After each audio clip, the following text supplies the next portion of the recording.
বাড়াতে হবে এবং এই কুকি চীন সহ এই সন্ত্রাসী গোষ্ঠীর প্রতিটা ব্যক্তিকে অস্ত্র সহ তাদের যে পহরা দেখা যাচ্ছে এই অস্ত্র উদ্ধার করতে এবং তিন পার্বত্য এলাকায় এই প্রতিষ্ঠার ব্যবস্থা করতে হবে যেন এই পুরা সীমান্ত দিয়েই আমাদের বিজিএফ যেন ব্যবস্থা নিতে হবে, তা না হলে আমাদের তিন পার্বত্য জেলা রক্ষা করা সম্ভব হবে না।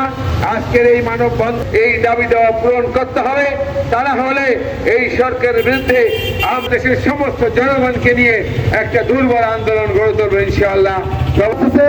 এই পর্যায়ে আপনাদের মাঝে কর্মসূচি ঘোষণা করবেন এবং আজকের এই মানববন্ধন এবং প্রতিবাদ সমাবেশে বক্তব্য দিবেন। আজকের এই মানববন্ধন এবং প্রতিবাদ সমাবেশের সম্মানিত প্রধান অতিথি পার্বত্য চট্টগ্রাম নাগরিক পরিষদের চেয়ারম্যান জননেতা জনাব কাজী মজিবুর রহমান মজিব ভাই। জননেতা জনাব কাজী মজিবুর রহমান মজিব ভাই। এতক্ষণ যাবৎ আমাদের গুরুত্বপূর্ণ নেতৃবৃন্দ মুরব্বীদের বক্তব্য শুনেছেন, আমরা কেন এখানে দাঁড়িয়ে।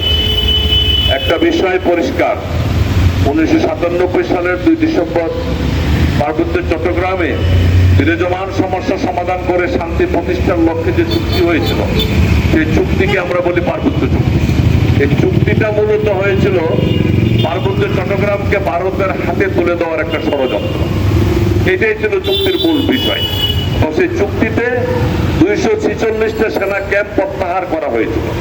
যে সেনা ক্যাম্পগুলো প্রত্যাহার করার পরেই মূলত পার্বত্য চট্টগ্রামে সন্ত্রাসীদের অভয়ারণ্যে পরিণত হয়েছে। দীর্ঘদিন পর এসে আজকে সন্তুলার মা জেএসএস, কেএনএফ, ইপিডিএফ থেকে শুরু করে একবার যারা পাহাড়ি ছিল তারা পরবর্তী সময়ে চুক্তির মাধ্যমে হয়েছে উপজাতি। সাংবিধানিকভাবে তারা স্বীকৃতি পেয়েছে ক্ষুদ্র নৃগোষ্ঠী।